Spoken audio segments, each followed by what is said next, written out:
Hello friend, जय Hind. Welcome to जय जी defence warrior. तो कैसे हैं आप सब? आई होप आप स्वस्थ होंगे, मस्त होंगे। तो चलिए आज की क्लास शुरू करते हैं। आज का हमारा टॉपिक है इलेक्ट्रिसिटी में ओम्स लॉ। आज हम ओम्स लॉ मतलब ओम के नियम के बारे में पढ़ेंगे।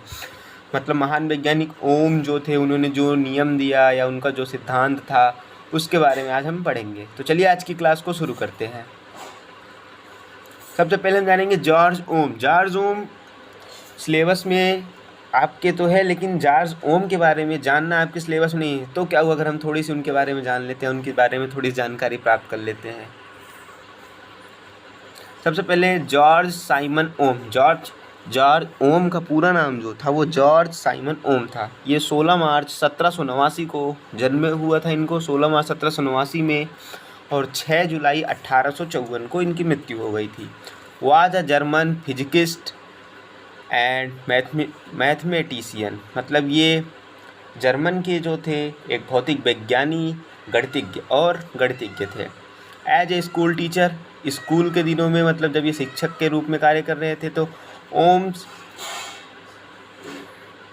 ओम ने अपने स्वयं के मतलब जब ये एक स्कूल के रूप में एज अ स्कूल टीचर, स्कूली शिक्षक के रूप में Ohm's began his research with the new electrochemical cell. तो ओम ने his research with the new electrochemical cell, तो इन्होंने जो क्या किया, ये इलेक्ट्रोकेमिकल सेल के साथ अपना रिसर्च शुरू किए। Invented by Italian scientist Alessandro Volta using equipment of his own creation, Ohm found मतलब जब ये ओम ने अपने स्वयं के निर्माण के उपकरण का उपयोग करके इटलवी वैज्ञानिक एलेसेंड्रो वोल्टा द्वारा आविष्कार किए गए नए विद्युत रासायनिक सेल के साथ इन्होंने अपने शोध को शुरू किया।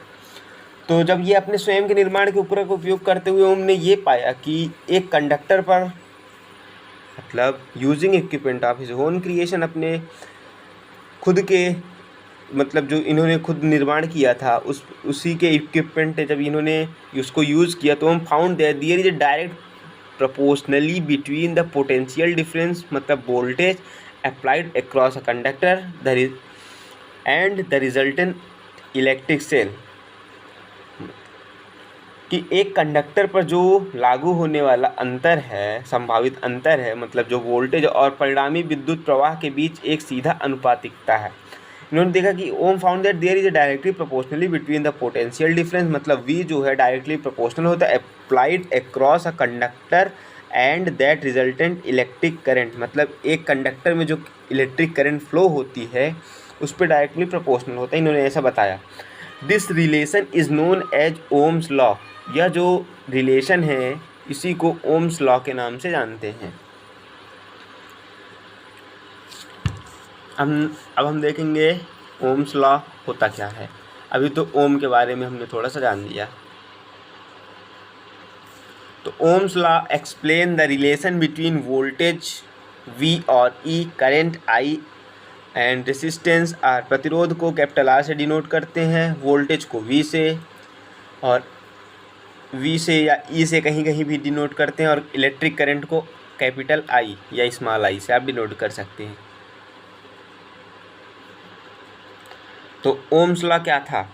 अकॉर्डिंग टू ओम्स लॉ मतलब ओम का नियम क्या था। तो ओम के नियम में सबसे पहले हम देखेंगे कि ओम ने बताया कि यदि किसी चालक की भौतिक अवस्था जैसे लंबाई, मोटाई, तापक्रम मतलब टेम्परेचर कांस्टेंट रहे, मतलब स्थिर रहे, तो चालक में जो धारा फ्लो होगी या प्रवाहित होगी उसकी जो प्रबलता होगी चालक के सिरों पर लगाए गए विभवांतर के समानुपाती होता है। मतलब उसके आप जो विभवांतर लगाएंगे किसी कंडक्टर के या चालक के सिरों पर, दोनों सिरों पर, या आपने जो कंडक्टर पे विभवांतर लगाया उसमें जो करंट फ्लो होगी उसी के प्रोपोर्शनल होगी। मतलब V प्रोपोर्शनल I हो जाएगा आपका।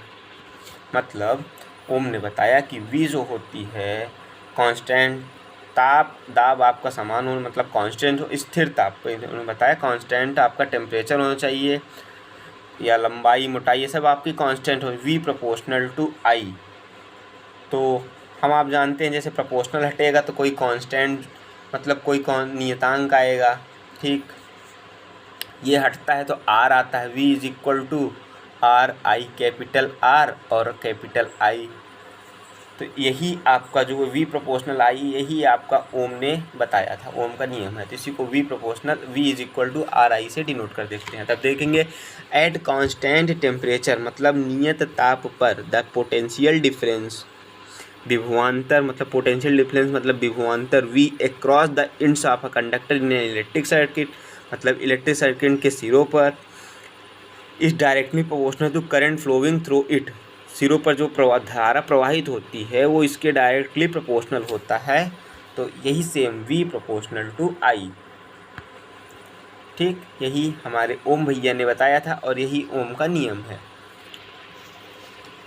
According to Ohm's law v proportional I, ठीक, और v is equal to R into I, where R is constant, जहाँ आर एक नियतांक है। आर को आर जो होता है वो प्रतिरोध होता है। प्रतिरोध क्या होता है? धारा के मार्ग में जो रुकावट होता है उसी को प्रतिरोध बोलते हैं। Where R is constant resistance of the conductor, चालक के बीच जो प्रतिरोध होता है उसी को आर से डिनोट करते हैं। This can also be written as, मतलब ओम के नियम को जो फार्मूला होगा उसको ऐसे I is equal to V upon R भी कर सकते हैं। V is equal to R I है, आई को इधर ही रहने दे दीजिए। उसके बाद जब आर इस साइड चला जाएगा तो वी अपान आर हो जाएगा। I is equal to V upon R भी वो फार्मूला हो गया आपका। तो ये करंट, जब आपको मान लीजिए आपको करंट ज्ञात करना हो, आपको वोल्टेज दिया हो मतलब विभवांतर दिया, आपको रेसिस्टेंस पता हो, तो आप कितनी करंट फ्लो हो रही है आप इस फार्मूले से ज्ञात कर सकते हैं। अगर आपको वोल्टेज निकालना हो तो आप ओम के नियम से रेसिस्टेंस का धारा के साथ मतलब करंट के साथ मल्टीप्लाई कर देंगे तो आपका वोल्टेज आ जाएगा। अब नेक्स्ट देखते हैं, therefore the current is directly proportional to potential difference I, मतलब जो धारा होती है वो डायरेक्टली प्रोपोर्शनल विद्युत विभवांतर के डायरेक्ट प्रोपोर्शनल होती है। The current is inversely proportional to resistance, मतलब आई जो होती है इन्वर्सली प्रोपोर्शनल टू रेसिस्टेंस, मतलब धारा आपकी व्युत्क्रमान प्राप्ति होती है प्रतिरोध के। Note R is equal to V upon I, ठीक। 1 ओम मतलब 1 ओम कब होगी? जब 1 वोल्ट विभवांतर हो आपका और उसमें करंट 1 एम्पियर की फ्लो हो रही है तो उसको हम 1 ओम बोलेंगे। डिफिनेशन ऑफ 1 ओम मतलब 1 ओम कब होगा, 1 ओम कब होगा? If the potential difference across the two ends of a conductor is 1 volt and current through it is 1 ampere then the resistance of the conductor is called 1 ohm, मतलब जब विद्युत विभवांतर आपका 1 वोल्ट हो और उसमें 1 एम्पियर की धारा प्रवाहित हो रही हो तब उसे हम 1 ओम बोलेंगे। अब देखेंगे रेजिस्टेंस मतलब प्रतिरोध। हमने आपको बताया प्रतिरोध होता क्या है, मतलब धारा के मार्ग में सबसे आसान यही है कि धारा के मार्ग में जो भी रुकावट आएगी उसी को प्रतिरोध बोलेंगे। प्रतिरोध मतलब resistance. An electron travelling through the wires and loads, मतलब एक इलेक्ट्रॉन जो होता है वो जब ट्रेवल करेगा वायर्स एंड लोड्स, मतलब आप तार में या किसी लोड में जब वो ट्रेवल करेगा of the external circuit encounter resistance, मतलब जब आप बाहरी प्रतिरोध लगाएंगे उसमें जब ट्रेवल करेगा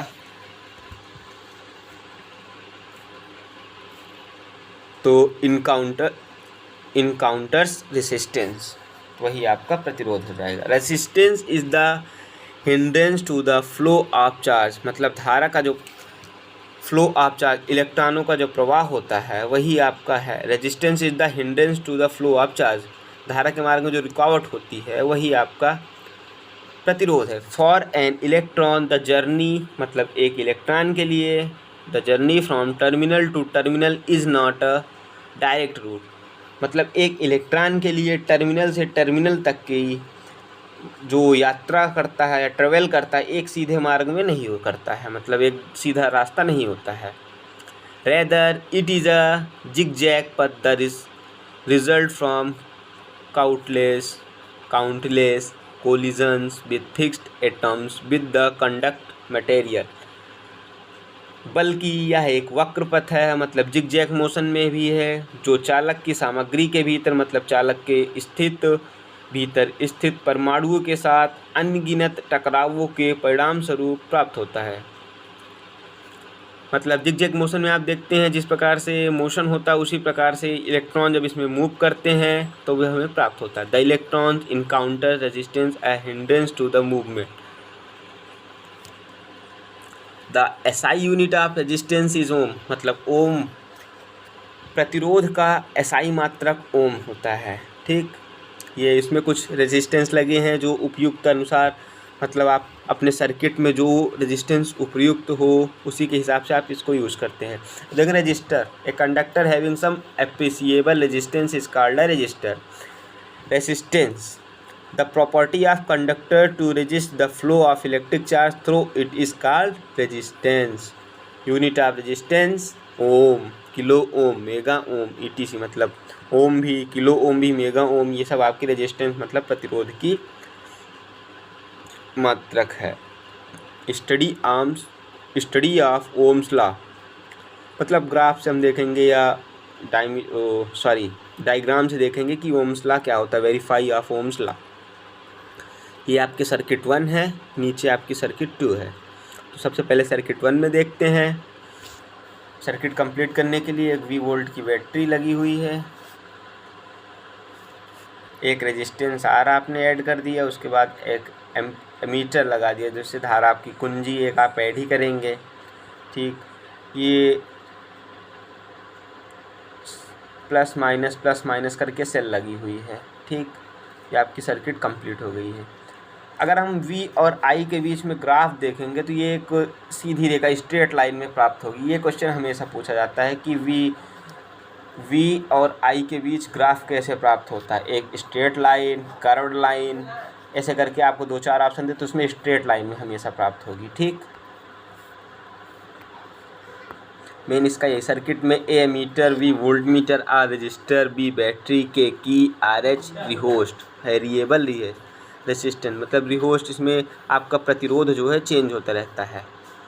टू स्टडी या verify Ohm's law we need to use an electric circuit, either circuit 1 और सर्किट 2। क्या हुआ बाबू? To study potential difference V and current I across a conductor of resistance say R, then VI graph is drawn.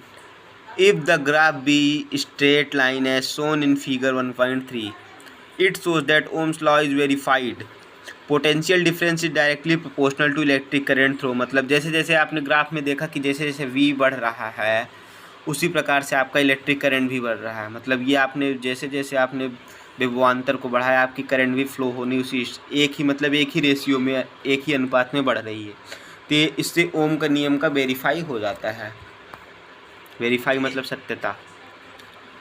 ठीक, अब ये question है, a device has a 150 ohm resistance and a 2 ampere electric circuit passes, find the potential difference. Potential difference आपको मतलब V विभवांतर आपको ज्ञान करना है। तो V के लिए V is equal to IR from Ohm's law, तो 150 इंटू 2 मतलब 300, ये आपका आंसर आ गया।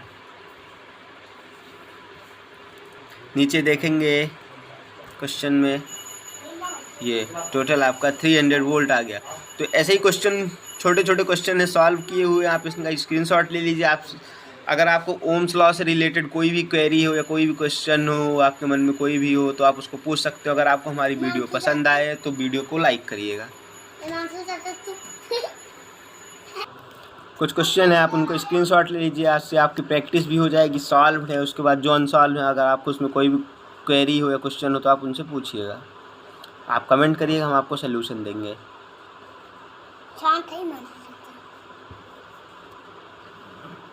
थैंक यू, मिलते हैं नेक्स्ट वीडियो में।